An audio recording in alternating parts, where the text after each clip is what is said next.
Welcome back to The Stacks, a podcast about books and the people who read them. I'm your host, Tracy Thomas, and our guest today is Jenna Ushkowitz, and we're discussing Chloe Benjamin's novel, The Immortalists, this week on The Stacks Book Club. Please be warned, there will be spoilers today. Before we talk to Jenna, I just wanted to remind you to use the link in the show notes to find all the books discussed today, as well as the social media accounts for Jenna and all things The Stacks. Shopping through the show notes helps to support The Stacks. People always ask me, how can I support The Stacks? Well, here are a few ways. 1, shop through the show notes. It's super easy and it comes at no additional cost to you. 2, join us over on Patreon. Patreon is a place where you earn perks and you get to be a part of our virtual book club, and you get to know that your money is going to help keep the lights on around here. So if that sounds like something that you'd be into, go to patreon.com/thestacks. And this one's super easy. 3, make sure you're subscribed to this podcast wherever you get your podcasts, if it's Google or Apple or Spotify or whatever. And if you're feeling extra lovey-dovey, go ahead and give us a rating and a review and tell your friends about us. Okay, now that all the business is out of the way, it's time for my conversation with Jenna Ushkowitz. All right, you guys, I am back today with Jenna Ushkowitz. I want to add the N. You have to keep this in. Okay. Ushkowitz. I want to add an N to Jenna's name. Jenna Ushkowitz, but I want to call you Ushkowitz. I don't know why. Ushkowitz. That actually probably rolls off the tongue better. That's why. Yeah, Ushkowitz. That's the far. I mean, you are in good shape if you're just adding an N to my last name, because other people, it's jarring. Jarring. What do you get? Give me one of your best. Auschwitz. Oh, Jenna Auschwitz. Which I was like, that's not right. There's a K in there, and there's also an Ush. That's and a then lot. there's also like Oshkoshkowitz I've gotten before, which like that's not right either. It's not that hard. The thing, okay, here's what I think about people who mispronounce names, because my name is Tracy Thomas. It's very easy. Tracy spelled with an I, and I get tracky sometimes. So I actually think that people get stupider when it comes to names. Like, it's not hard. It's not even like Tracy with an I is super far off. That's really funny. So like, if you have any like extra letters that people are uncomfortable with, let alone like, good luck. yeah, like Thomas, normally people get Chalky. Thank you. Also, Siri cannot say my name, because like it was like, Siri. Oh, what does she say? She just like says it weird. And she's like, yes, Tracy. Like, it's Tracy, Siri. Come on. I don't have Siri on, so I don't know how she would say my name. Okay, so we're talking today about The Immortalists by Chloe Benjamin. It's a novel. We're going to spoil it. So if you haven't read it yet, just know we're not protecting you in any way, shape, or form. Go read it. It's a good book, so go check it out. But basically, the premise of the book is 4 siblings, the Gold siblings. They go when they're young. They're like 13, 11, 9, and 7. And they go to a woman who's a fortune teller who allegedly can tell them the date of their death. And she does. And then we follow each one of the 4 siblings as they approach that date. That was good. Isn't that good? That was actually really, I would never have been able to do that. I read a lot of synopsises and things about the book. I think a lot of them say like, what would you do if you knew the day you were going to die? Yeah, that's the main, the crux. That's really it. Ugh. So we always start in the same place. What did you think of the book? I loved it. I read it on my Italy trip, and I could not put it down. And there were times where like my boyfriend wanted to like chat on the plane, and I was like, I'm sorry, I'm reading. Who wants to chat on a plane? No, I know. I was like, excuse me, I'm reading. I'm busy. I'm being an academic. I loved it. I loved the questions that it, what's the word I'm looking for? Brought up? Yeah. I mean, there was a better word for it that I was looking for, but yes, the questions that it brought up. And, I really liked these characters. I liked the family. And it's actually a really good book for someone like me who can put a book down really easily. Mm-hmm. I could not put this down because it's like a slight thriller. Like each chapter is so well structured and written that you're like, I have to get to the end of this because I have to know if they die on the date that the fortune teller told them and how it happens. Totally. And if it happens. Right. I had a lot of those feelings. I kind of had mixed feelings about the book. I really liked it. I went into the book being like, okay, this is the book Jenna picked. Like, we'll see how it goes. And I actually was surprised with how long I was really into the book. Like, I think that I was really into the book all the way up until like Daniel. Fair. I still liked the book afterwards. Like I generally would say that I enjoyed this book, but I was like very into it and I kept waiting to be not into it. Oh, see, that's good. I'm so glad I picked a book that you were like mostly into. I did fizzle a little bit at the end, but like mostly I really liked it. Mm-hmm. And I think what it was is I just really wanted to know how they were going to die. Well, I mean, that was a big part of it too. And then when I realized that how did you say Varia? Varia. Yeah, Varia. I don't know, Varia. When I realized she probably wasn't going to die, that's when I think I really started to fizzle. I actually agree. I felt the same way. For Varia was the one that lost me the most. Yeah, it was a lot of like technical stuff. Yeah, and like she's the least interesting, so I get why she put her at the end. But also, like, do you want to end with that one? I don't know. Yeah, it was a lot of technical. And like that made me go, she ain't dying. Right. She's dying on the date and also having read all the other, like Daniel and Clara and Simon's, like it all came to fruition, whether it was based on their choices or, fate, it all happened on the date. So I didn't think she was going to veer that far away from the story. Yeah, exactly. But I just loved the question that it begged about whether it was manifested by themselves or if it was magic. Right. Well, what did you think? What did you decide on? Well, I felt like for each person it was different. Right. Like for Clara, it was something that she chose because she took her own life.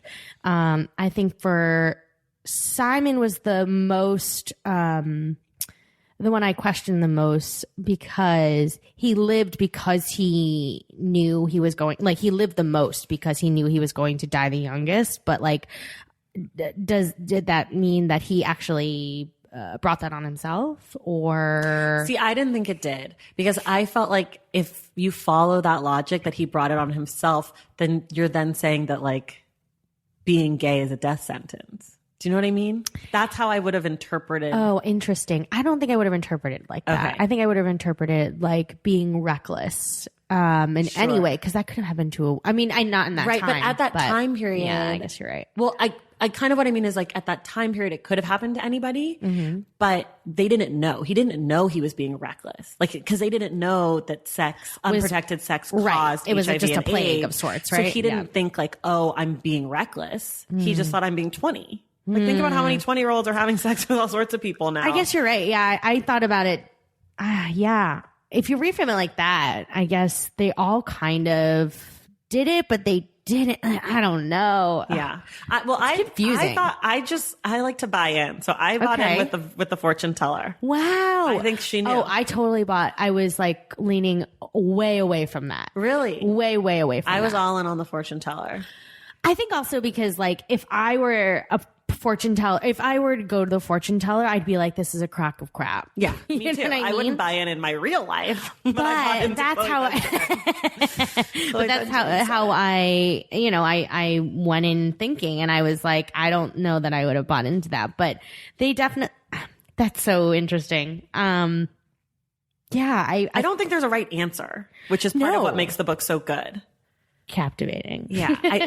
When I announced we were doing this book, so many people were like, oh my God, I love that book. I love that book. And now I'm like, I want to have every single one of those people tell me what they thought. Yeah. Did they think it was the fortune teller? Or I'm dying to know. I'm just so curious because I think you could read, like, I believe that the fortune teller was right. Cause I also think that makes a more interesting book. Well, I mean, yeah, I guess so. So this is what I wrote down in the weird 24-hour travel that I had.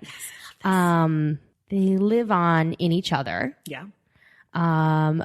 It was interesting because Varia had the longest prediction of the latest age, right? And she lives the most controlled life because of it. Right. Simon lives because of it. Clara lives for it. And Daniel lives with it. Right. Interesting. And then I wrote manipulate versus fate. Right.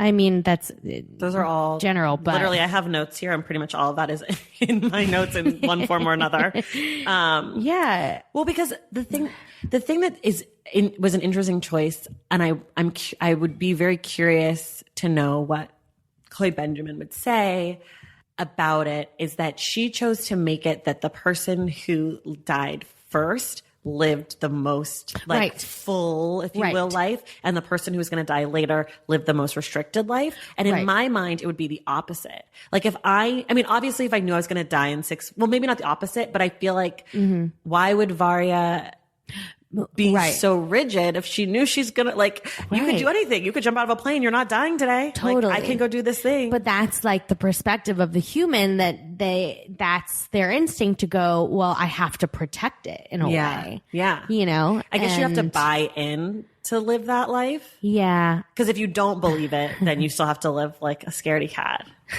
Like Varya. Yeah, I am Varya. I'm a scaredy cat kind of person. Okay. And so I feel like if I knew like I'm going to make it to 88, I would be less scared.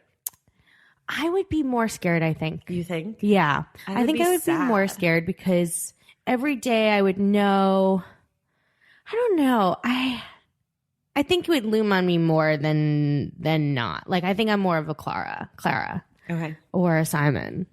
But Daniel really was the one who lived in fear of it, right? Yeah. He was the one who really... And he also was the one who felt responsible for all of it. All of it. Because he's the one who brought them there to the woman. Yeah. Daniel was also my least favorite. Well, I felt like he was the most angry, and that's what I felt the least attached to him. Yeah, I didn't like him. Like, I was very obviously into Simon. I loved Simon. I mean, could Simon live longer so we couldn't? I mean, if he did, we probably would have hated Simon. But right, totally. I loved Simon. And I like Clara, too. I like what she did for Simon. I like their relationship. I feel like Varya and Daniel didn't have that, so it lost me a little bit. Yeah. But I liked the Raj Daniel. The fight. Yeah. Like their tension. Raj being Clara's husband. Who I also didn't like. Yeah, I didn't really like him either, but I liked. But I don't think you were supposed to like him. No, I don't think so. Because he was not the one who, like, basically in the eyes of the family, took her away and took away the dream of it, or like the magic of it. Exploited her. Mm-hmm, mm-hmm. I think I liked Clara's story a lot. I don't know more than Simon. I think I liked Clara's story better, and I liked Simon more. Yeah. Because I just loved the real, Immortalist was in your face in that at that point, right? Well, she's the title character, right? Kind of. She adds the S, the Immortalists, meaning all four of them, I guess. But yeah, she is your title. It comes from her. Right. She's like the dreamer and the free spirit, and she's the one who kind of she's the one who goes in the room first. She's the one who kind of takes life by the horns. That's true. And her suicide was really interesting because it wasn't, I don't know how to say this. It wasn't a suicide that came from mental illness in the way that we're used to seeing it. It wasn't framed that way. Mm-hmm. It wasn't until later when I think Varya or Daniel said she was troubled. She probably was troubled. Right. And I didn't notice it. Right. But as you're reading it, you're not feeling like she's troubled. Not at all. Which I've never a drunk maybe. But that's it. Yes. Yeah. But I've never experienced reading about someone who eventually goes on to take their life as anything other than I'm battling all these demons. This is so hard for me. And like the demons were there. Like she was hearing the knocking. Totally. Like there were signs of it, but it never felt like. Yeah, I agree. And it didn't feel like she glorified it either. Like Not it didn't feel like she was like suicide is great, but it was really smart. It was warranted within the story of like, I thought about it more as like, did she do that to avoid the day? Did she do that to take it by the horns and actually take control of it instead of it taking control of her? Right. And I think that I think they present it when Daniel and Varya, I could be wrong, but like I feel like maybe Chloe presented it that way just to present that question. Like everything else that she did in the book was presenting questions for us to like ponder. Right. This is definitely like one of those book club books. Like I'm like, I get it why book clubs do it because there's just so many little nuance like moments. Would you want to know your date? Yes. You would. But the thing is, I would want to know like everyone around me's date too. I don't want to know my date. I'm less scared of me dying. I'm more scared of other people around you. Everyone around me dying, but also what everyone else around me will do once I'm dead. What do you mean? Like, I have a fear of dying in a plane crash because I particularly think that would be a horrible thing to find out about a loved one. Oh, do you know what I mean? I see. So the effect that it would have on other people. Like I would want to know how I was going to die, maybe more than when. Like because of the shock value. Yeah. And because like if I was going to die in a car accident, I might be like more apt to be like, I love you and give you a hug when you leave. Yeah. I don't know. Think about that. I when I die, I'm dead. I'm gone. Right. But I do wonder about the people around me and like how they'll take it and what that will mean. Interesting. That's so interesting. I think I would want to know though when. I do not want to know. No. I do not want to know. Do you think it would make you live life differently? Definitely. And I don't know which way. I just know it will make me live differently. I know that I would probably seesaw back and forth on like, well, you should live all this, but then you have to be more like, I would also be in fear and maybe live like Varia a little bit and like very controlled. I tend to like books that question mortality, like a lot of people, I'm sure, just because it's just that question of like, it's a good question. What the hell? And it's funny. We were reading this and I was finishing up, Varia's section as David, my boyfriend, was reading When Breath Becomes Air for the first time. And he was finishing up his that book. And so we were like in the hotel at one point. I like looked at him. I put the book down because I was having which I have a lot, the outer body experience. We were like, we're all going to die one day. Yes. And I was like, this death is just so weird. And he looked at me and he was like, I'm in the same space you are right now. Death is so weird. So weird. It's like one of those things where you're just like, it's inevitable. We don't talk about it because we don't want to, because it's just one of those weird things. I think we do it wrong in America. How so? I think we should talk about it more because I think that it's obviously an important part of life. We talk about birth a lot. We have a lot of things that are like revolve around life coming into the world. Yeah. And I feel like in other cultures and other countries and other places, there is like mourning is acceptable and appreciated and it's not weird and death is a part of life. Yeah. And I think that we're fucked up when it comes to death because we don't deal with it. I think you're right. I think it's interesting though, because when you say that, because I agree. We talk about birth because it's celebrating things that are coming into the world. It's exciting, right? Yeah. Whereas death is something that we fear because it's unknown. And we don't talk about it enough because we fear it. And so nobody wants to talk about it. But like in other countries, like mental health, nobody talks about it. Like we don't talk about it in the US enough either, but like nobody talks about it. So it's so interesting because there's societal, cultural things that we just don't talk, that people don't talk about because it's uncomfortable then it makes it feel like it's wrong. Right. And like we're making death seem wrong, but like it's inevitable. It's going to happen. Right or wrong, it's happening. Right. It's happening. So there's a line in the book, and I think Luke says it to her that's like, everybody dies, but it doesn't make it easier. And I feel like that is, I think that we don't, like, when someone dies in your life, it's like you're allowed to be sad for like 3 weeks maybe. Right. And then when someone asks you, oh, how are you doing? You say, I'm fine. Totally. Because they don't actually want you to break down and start crying. They don't actually care because we don't talk about death because it's uncomfortable and you're worried. You're in mourning and you're like, I'm worried about making this person feel uncomfortable. Weird, right? Like it's like, and then you see videos in other countries where there's people who it's like at the funeral, they're wailing and they're weeping. And here it's like, we wear a veil over our face. We don't want people to see us cry. Like, so I just feel like it's true. I feel like we could handle it better. I feel like we could, destigmatize the thing around it. Right. Because it's happening all the time. Well, I think it's also like we don't talk about, like you said, people don't really want to know how you are. Right. And so it's like people don't talk, you don't want to make them feel uncomfortable and they don't want to feel uncomfortable because they don't know how to act around you when you actually reveal, like being vulnerable itself is just a thing that people aren't used to in this country. Right. Nobody, that's not the norm. Well, we're also, I mean, this is kind of a reach, but I'm going to go there. All right. Why not? All right. This country was founded on this idea of strength and like taking and like, and like having ownership over things and all of that kind of stuff.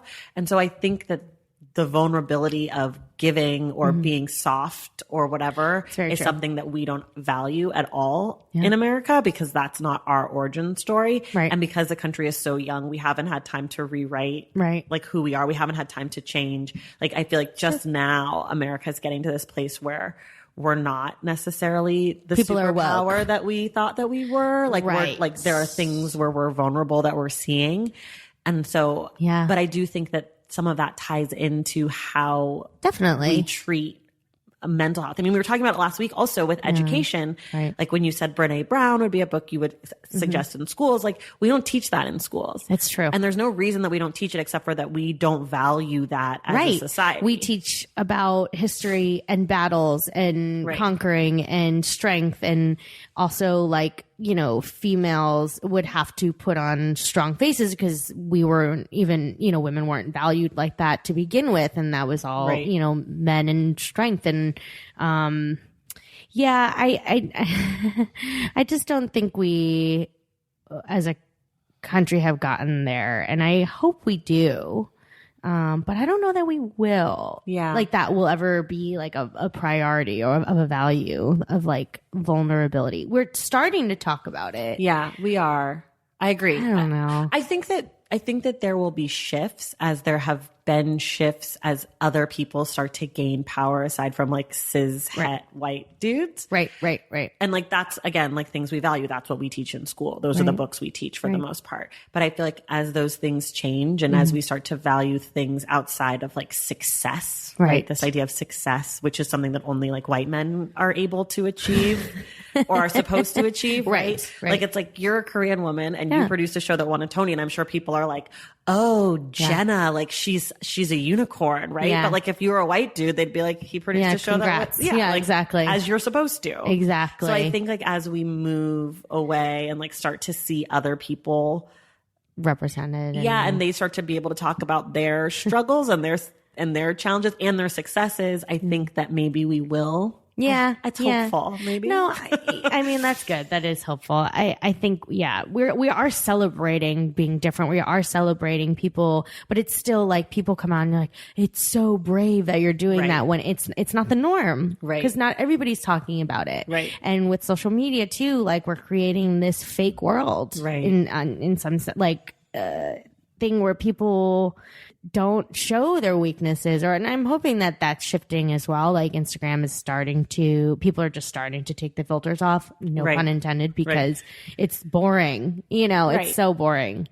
But like, how many people from The Bachelorette can you really follow? You know, they all are selling the same tea. I know. And Sugar Bear hair care, whatever But you know what? They all do have gorgeous hair. They do have gorgeous hair. Is it theirs? It's purchased, at least. They own it. They bought it. They own it. They bought it.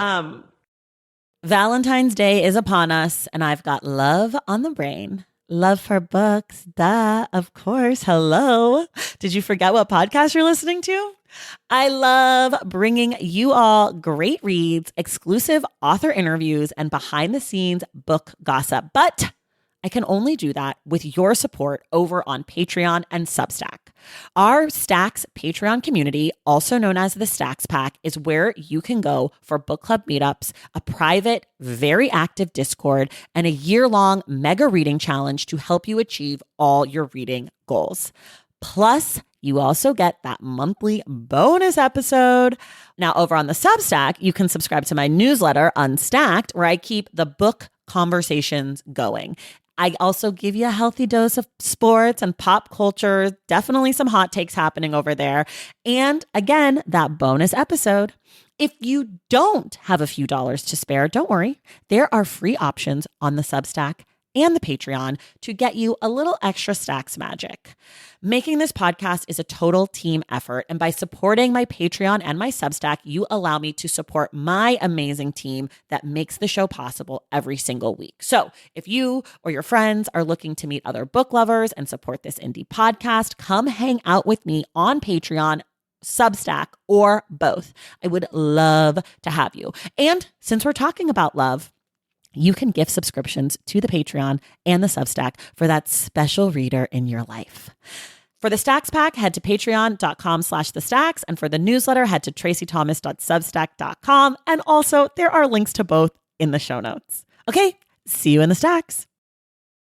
Okay, back to the book. I just got really off on a tangent. I think it's important because I do think that like books about death, I think the reason we do become obsessed with them and they are so popular is because we're not talking about death in any other way. So it's like you are allowed to think about these things. Right. And it makes you think about these things. Yeah. Did you like, I really liked the magic in Clara's story. Yeah. I loved the incorporation of like magic on top of the fortune teller. It was like just another level of like what magic is and how it's perceived. And I love magic. I totally believe in magic. I hate magic. Oh my God. I like the idea of like magic, but I don't like a magic show. I don't like live for it. I don't like being called out in an audience. I don't want to pick a card because like look, you're not asking me to pick a card because you're going to get it wrong. So why are we here? My God. I just want to be like, it's a 4 of hearts. Can we go to the next person? I love it. I love it. I love it. But okay, the magic in this book, it wasn't just magic versus like human will. There was also religion. Right. It was kind of like religion versus magic versus human will, like these 3 things kind of interacting. Yeah. And are you religious? Not really. No. I mean, I was brought up Catholic, but I'm not. And you have a Jewish last Catholic. name. Exactly. So you're all sorts of things. So I'm technically whatever you want. Well, I went to Catholic school, but my mom's Jewish, so I'm Jewish. Right. But Catholicism's filled with magic. It is. There's so like I don't know if like you're drinking the body and blood of Christ. Like there's like all the miracles. Like I feel like Catholicism is like, you know, like to be a saint, you have to have performed a certain number of miracles. You have to have these like. I guess that's right. I mean, I don't know. I guess I see miracles and magic as different things. Sure, but I think you make a good point. I think it has a sense of magic to it that other religions don't. Yeah. Yeah. Necessarily. Yeah. I mean, I don't know a ton about religion, but I just feel like having gone to Catholic school, I remember being like, oh, these are kind of like magical stories. Sure. No, sure. That actually, yeah, now that you say that, I think about it. But I understand. I feel like, you know, Taoism, Buddhism is more of like the conjuring of your inner self and and less about the history of the story of, you know, it's usually like one man that created. And it's about your relationship to yourself versus your relationship with to like the God or the higher being. I guess a lot of Christianity would be considered magic too. Like Jesus's story is pretty magical. I mean, yeah. If it's not your religious belief, you can see it as magic. If it is your religious belief, then that's faith. Right. But that's kind of the difference between religion and magic, right? If you believe it, it's faith. And if you don't, it's like magical. Right? Like it really is. It's supernatural. I can't explain it. But if you believe in it, then it's your faith. This is very Alchemist as well. This book reminded me of The Alchemist. I haven't read The Alchemist in a long time. You know, he goes and he has the prophecy and he goes and he basically goes to find the treasure, and it's all about destiny and how he like manifests it along the way and the choices he made. So this is like, just when I was going back to The Alchemist, I picked it up, you know, today, and I was like, that's so interesting. I wonder if that had any influence on her. On her? Yeah. Yeah. But anyway, sorry. No. Let's go back to religion. Okay. Talk to me about the religion, because it didn't play such a large role in when I was reading it. So it didn't play a large role in my reading it because I didn't really understand a lot of it. Right. Because I'm born Jewish, celebrate Jewish holidays. Right.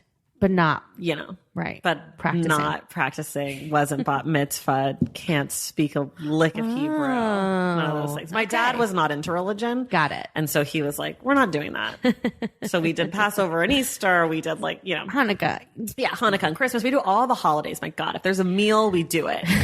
That's fair. So I was interested in it because it just came up a lot. So it obviously was important. It was important to the father, Saul. Right. And it became important to the mother, Gertie, because of Saul. Right. And because she wanted desperately something to believe in. Right. And the influence, and by proxy, that influences the children, right? Right. But none of them really were. That's the thing. I guess that's why I kind of like phased over it, just because it wasn't in the main 4 stories.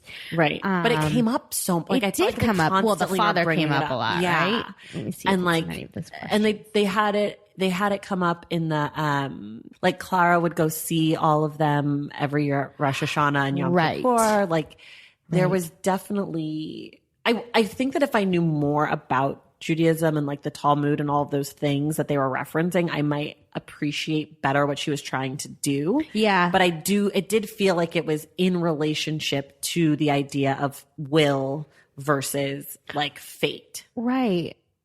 Wait, I literally opened this and this is the line. Lately, he has struggled to sustain a connection with God. 1 year ago, he decided to explore Jewish theology. He thought of it as a tribute to Saul. Interesting. That must have been Daniel's section. Yeah, Daniel. Was Daniel super religious? I feel like he was not super religious, but he seemed to be the one that felt the most. He seemed to be the one that felt the most obligated to the family. Because he was the one who was supposed to take over the business. No, that was Simon. Simon was supposed to take over the business. Daniel went to be a doctor, but Daniel was the one who took Gertie in. That's right. Into the home. He was the one that took them to the thing. He was the oldest son, so he definitely felt the most like family oriented. And so it makes sense that he would be the one that wanted to look into Jewish theology because of the father. Yeah, I guess it's mainly about like the religion thing. I think must be about the different perspectives of belief, right? Yeah. For each character. And how it affected them. I just don't think that any of the main four like were truly affected by the religion, except for their, well, I guess, influenced by their mother and father. Right. Yeah. And I think like each one was, I don't know if you think of it like a Venn diagram or something, like they were all kind of indifferent between magic, religion and human will. Right. They were all kind of on different parts of their own spectrum. Totally. Obviously, like Clara was very far on the magic side. Right. And I feel like Simon was very far on the fate side. Yeah, on the fate side. Right. And then Daniel was like a little bit in between religion. Yeah. And did Daniel believe in magic? No, I don't think he did. No. I don't think he did at all. And Varya was very much on science. The human will sciencey side. Yeah. Fascinating. No, it's one of those, like, sometimes when we do this show, when we talk about books, the more I talk about the book, the more confused I get about what I thought about it. This is one of those. Yep. Yeah, because there's just so much stuff going on. I also, in my notes, I wrote down, it's kind of the Forrest Gump of books, because it's like we go through this long period of time with this family, and it's like, oh, let's hit the AIDS epidemic. Like, oh, 9/11. Like, oh, now we're in Iraq. Like, it was like all these moments, like, and just like Forrest Gump, some of it really worked for me. Totally. And some of it felt super heavy-handed. Yeah. Like it was like certain parts I was like, this is so great. Like I loved being in San Francisco in the 1980s. Like I thought that was so good. I loved it. It was so good. And you could tell she put so much research into the book. Right. Like I bet if you went and Googled San Francisco, Castro Street, those names of those bars and were the ones. Or whatever. Yeah. Like those were the ones, those were the places. No, totally. I liked the fact that we did get to revisit a little bit of the fortune teller as well. I did too. I didn't think we would.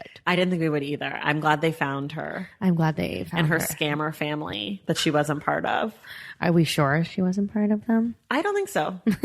She was like living in Ohio. In her trailer park, right? Yeah. Right. What did you think of the Daniel thing?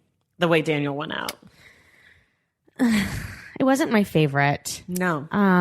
It felt a little cop-outy. I was a little shocked by it as well. Yeah. But I think I was getting to it in like anticipation. Nothing I don't think would have been very satisfying to me. I just feel like he was gonna go it somehow, and it wasn't gonna be pretty. Right. It was. Let me think about this. So he shot the. I don't think he. Shot No. her. He was going to shoot her, and then what's his name? Eddie shot him in the leg and an artery. Right. That was. To avoid her, in his line of duty. I don't know. It wasn't my favorite. I didn't love that because you're right. It wasn't exactly clear. Yeah. I was a little bit confused at what had happened, but I guess to backtrack slightly, Eddie, what did you think of Eddie? The police officer? Yeah, I liked him until I got until it all got to, I liked him. I liked him with Clara. Mm-hmm. I liked him. And then it got like a little forced to me when it came into like investigating her case. I was like, that's really convenient. Yeah. And what it was his relationship. I mean, they went into it, right? They got into it, and then he was like, don't look into it. We're almost there. And then they weren't. Right. I don't know. What did you think of Eddie? So I didn't love Eddie necessarily because I felt like he was a device, and I was trying to figure out who he was or what he's supposed to be. And I came to the idea that he was like the angel of death, that like once Eddie came in, that was you were going to die. Because he never came in with Varya. Oh my God. But I made that up. I literally was like, no, that's so interesting though. He really, like he transcended in every chapter. Before each person, not right before, but like it was like then, and before, then it was like the switch. Whoa.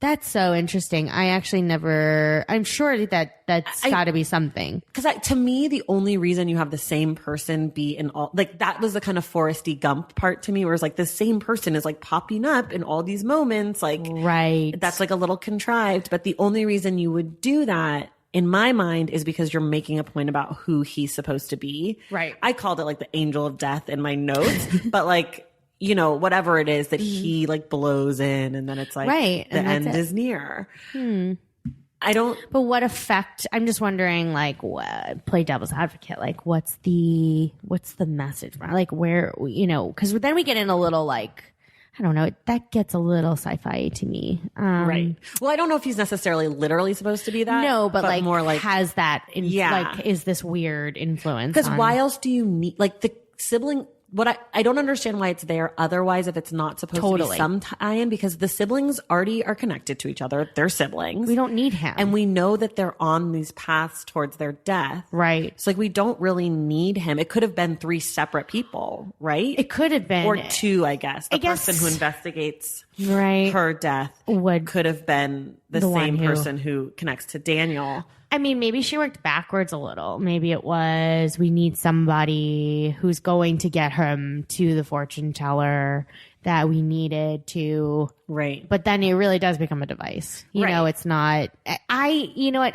That's a really, really good point. And I think that you are onto something. Maybe I'm not quite, I don't know that I'm right, but she had a reason for making it the same person, because it could have been one person that arrested Simon and fell in love with Clara, and then one person who investigated Clara and then went and told. Yeah. Yeah, I don't know. I don't know what I was going to say. This is one of those books where the more you think about it, the more confused you get. Like thinking about how he was, I thought, was in full control of his destiny. Daniel. Yeah. Like you think he could have just stayed home and like a piano wasn't going to fall on his head. Yeah. See, I just assumed that they were all going to die on the day that they were supposed to die. So it didn't matter where they were going. I thought he was going to die in a car accident on his way there. That's what I thought. I see. Well, I guess that wouldn't beg the question that we're, you know, all contemplating now. Right. I think that I read the book being like, the fortune teller said it. It's gonna happen. Do you think that it's so funny. That's how this works. Do you think she wrote it with the intention of the question with that she has the question, or did you think she had a firm belief in one way or another? And can you write it like that without having a firm belief, like writing it like you decide? I wonder. So something that I've learned in talking to authors is that they often say that they don't know. They didn't know. Like they write the book without knowing the ending. I hear this a lot. I don't know that I believe. Do you know why? I think when I've heard it said, it's usually because it's like, I just wanted to let the characters play out, or I wanted to surprise myself, or if I knew the ending, it would have been stale, or it would have been too obvious, or something like that. Like it's almost like they have a diorama and they're like, let me just move this around and see what looks right or feels right. So I think that if I asked her, she would say, I didn't know, but I don't know if that's true. Right. She had to have some sort of clear trajectory though, because it's so structured with the way that they die and the way that they, I don't know. So do you think that Clara dies on her day? Yes. You do. Yeah. I mean, not Clara. Sorry. Oh, Varya. Varya. I was like, Clara does. Yeah, no, we know that. Yeah. Based off of the structure of how she wrote everybody else, I would assume that Varya dies on her day. And it's so far away, and it said so much about, the way she lived her life that I would assume so, right? Right. No, I agree. But I already thought that. The moment we found out their dates, I was like, great, that's the date. Like, okay. The fortune teller. I love that you were like, nope, that's the date. And I'm like, are they going to die on the date? And then once Simon did, I was like, it didn't help me at all. You didn't see. It was not telling at all. Oh. I was like, oh my God, is Clara going to die on her date? Then once the Clara, I was like, more than likely Daniel is going to, but I still didn't know. And I was shocked by his ending. Right. I don't know that I was the most pleased by his ending, but I was shocked by it. I liked Simon's death the most because I did not think that the question of the book was going to be, can you take fate into your own hands? Which is what the other two siblings really clearly did. Right. Clara and Daniel. So Simon, to me, I thought the whole book was going to be basically like Simon, that we just glimpsed into their life and we saw them die. So I thought I'm like, Clara's going to fall while she's doing her magic trick. Like Daniel's going to die at war or something. I didn't think you didn't see the question coming. I didn't see the questions coming. Mm-hmm. So because I just bought in, I was like, great. So they're going to die on their day. And this is the format. And this first person died on his day in this way because this was the moment and the time. So I was like, oh, okay, what happens in the 90s? Like, oh, we just got foreshadowing. Siegfried and Vorig had their accident. She's going to die in her magic show on opening night. That's kind of how I was reading it until it was she takes it into her own hands. But does she? Because she's mentally ill, or is she? I didn't. Right. That drunk all of that. And the family and couldn't handle it, and she couldn't. I don't know. That's so interesting. I from the beginning was like, oh my God, who's going to take this well and who isn't? Right. And I think that's just because that's the question I have in general. I wouldn't want to know because I just know that I don't know that I know I wouldn't handle it well. If you knew, would you tell people around you? No, I don't think so. I don't think I'd tell anybody. I think I'd be so scared of it. I'm not scared of death, but I am in some ways. When it becomes when you say it out loud. Yeah. This is going to happen to me in 3 days. That's terrifying. I'm just trying to look for this quote that Simon said. Oh, I would never have come to San Francisco if it weren't for her. I wouldn't have met Robert. I'd never have learned how to dance. I'd probably still be home waiting for my life to begin. I like that. Yeah. What's not to like about Simon? I know. He's the dream. Simon. He's a dream of the book. He's the one that you just fall in love with. Okay, before we wrap it up, there's one thing we have to talk about. And then there's another thing we have to talk about. We have to talk about Luke, the son of Varya. Okay. Because that was a twist that I didn't see coming. I didn't see coming either. There was no way to see it coming, to be fair. Really, it really was. It was really just surprise, there's this other thing you don't know about. Right. But I wonder about him because it seems like his whole point of existing was to say, hey, Gold family. And also Raj says the same thing. Hey, Gold family, life's shitty for everybody. You're not the only people who have pain and death and sorrow. And I'm curious. I don't know. I wonder why she did that because I don't necessarily think that was the takeaway of the book if those people hadn't been there, if that conversation hadn't been there about his brother. Well, wait, say that again. Say that last part again. Well, I don't know that I don't know if the takeaway of the book would have been, oh, this poor family, how sad for them. They're the only people who have experienced grief if we didn't have Luke to say, oh yeah, I killed my brother kind of. Right. Well, the first thought I had about Luke was less about the message of you're not the only ones. Right. And more about this family living on. Right. And each person taking another person with them along the way for the lineage of however that affects you. Right. I didn't really think about it the way that, presenting it you're not the only one. I don't know. Those were that, and the same thing with Eddie. I didn't quite understand why we needed them. Raj made sense to me in the story. I was never like, oh, why does Clara need a husband and a father to Ruby? And why does Clara need this partner who pushes her? And like, that felt really organic to me. Yeah. And with Eddie, and then even more so Luke, I kind of was like, why is this person here? Yeah, I don't know. I definitely feel the family theme. I think that's really what she was going for, especially when Ruby and Gertie form a relationship and they kind of, Ruby's going to live, Clara's going to live on through Ruby. And so I definitely think it was more about the lineage and the future of like taking people with you. No, that makes a lot of sense. Especially with the mortality of the whole thing. Right. And then it was sad that his brother died because that was sad. That was really sad. See, I thought though that's how the deaths were going to go for the family. Like more like these freak moments of death. And less of these like taking fate into your own hands. Yeah, like the pressure of the fortune teller like crushing them essentially. I mean, I guess she's just posing. I guess she's also just posing the questions of like death just comes anyway, but we some people control it, some people are manifesting it, and sometimes it's just a plain old accident. Yeah, yeah. No, it's true. That's actually a great point. That it's like even if it doesn't make it any better or any worse. Right. Like it's still going to happen. Yeah. Okay, the last thing we have to talk about, which we always do. What did you think of the title and the cover? Love the cover. A family tree. And I think my feeling was that each person is a different color, but like some of them bleed together, right? Like some of the orange and yellow and then the red and yes. And then like alone just looking at it before I read it, it was a very appealing cover to me, which is important for a slightly non-reader. Yeah. It's important for all readers. Okay. I just want to, but I was like, wow, this is a good one. I like the title. It kind of has slipped my memory though. Like it's cause of Clara, right? Yeah, she is the title. She names her show. I'm the Immortalist. And how does that bleed into the rest of the family? And they all live on within each other, I guess. Yeah, I think the story. I think so. I mean, it's the Immortalists, plural. Plus, like with the family living on, and then like these, I guess, I don't know.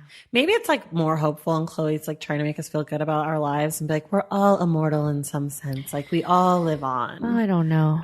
That didn't make me feel that way. I liked the title before I knew what it was. And I was like, oh, that's a good title. Like, I just thought it was going to be one of those titles where it wasn't actually in the book. Oh, do you like that better when it's not in the book? I don't have a preference one way or the other, but that's just what I thought this one was going to be. But then when it came up in the book, I was like, oh, okay. I see. She's tied the title in. I like it. I like when she does. Yeah, I know. I one of my favorite moments in reading is when there's like an aha moment. Like the title pops up and you're like, bingo, got it. Like now it makes sense. But for this, the title makes sense without it being the name of her act. If she had named her act Clara the Death Defying, it still would have worked. It still would have worked as a title. But I don't hate it. I don't hate it. And it doesn't also like. But it's cryptic in a way. It's a very morphing title throughout the thing, and it's worth a bunch of metaphors, I'm sure. But and obviously it was captivating to me, and I really enjoyed this book. I liked it too. I liked it. I was shocked by how much I liked it, and I understand why people love it. Like it didn't let me down in that way. Great. Yeah. So that's that. Yay. We're done with this. Jenna is all done with us here. Make sure you listen to Jenna's podcast, Showman. Yay. And you can find Jenna on social media. I'll link to all her things in the show notes. Yay. And thanks for being here. Thanks for having me. This was so much fun. Yay. And we will see you guys in the stacks. That's all for today. Thank you for listening as always. And thank you to Jenna Ushkowitz for being our guest. Find everything we discussed on today's show in the show notes. For more from The Stacks, follow us on social media at The Stacks Pod on Instagram and at The Stacks Pod _ on Twitter. And check out our website, thestackspodcast.com.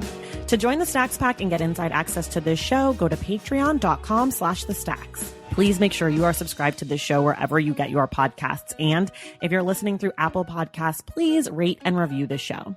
Our graphic designer is Robin McCrite, and our theme music is from Takirages. This show was created and produced by me, Tracy Thomas. I will see you in the stacks.